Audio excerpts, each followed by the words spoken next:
Hi friends, அஸ்லாம் வலைக்கம். ஃபைனலாக புது வீட்டில் பால் காய்ச்சியாச்சு. அல்ஹம்துலில்லா. எங்கள் லைஃபோட நியூ பிகினிங் இது. எல்லாரும் எங்களுக்காக துவா செய்யுங்க. எல்லாருக்குமே ஓன் ஹவுஸுங்கிறதே பெரிய கனவு. எங்களுக்கும் அப்படி தான். இது ஒன்றும் ஈஸியாக நடக்கலை. 3 வருஷம் ஸ்ட்ரகிள்க்கு அப்புறம் தான் நடந்தது. 2022 ஆகஸ்ட்டை ஸ்டார்ட் பண்ணி இப்போ தான் 3 இயர்ஸ்க்கு அப்புறமா கம்ப்ளீட் ஆயிருக்கு. இன்னுமே ஒரு 10% கிட்ட வேலை இருக்குது. மெயின் டோர் கேட்டே இன்னும் போடலை.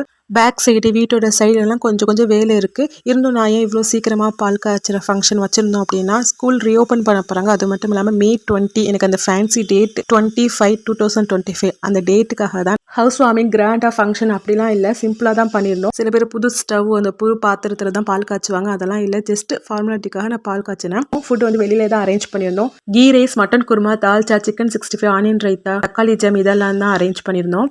அன்றைக்கி டே ஃபுல்லாகவே ரொம்பவே பிஸியாக போனனால என்னால் ஃபுல்லாக வீடியோ எடுக்க முடியல. சின்ன கிளிம்ஸ் தான் எடுத்திருந்தேன். இதில் ஹோம் டூர் சின்ன கிளிம்ஸ் மட்டும் தான் ஆட் பண்ணியிருக்கேன். Already empty home tour shorts போட்டிருக்கோம். பார்க்காதவங்க போய் செக் பண்ணி பாருங்கள். அப்படி நம்ம சேனலை சப்ஸ்கிரைப் பண்ணிக்கோங்க.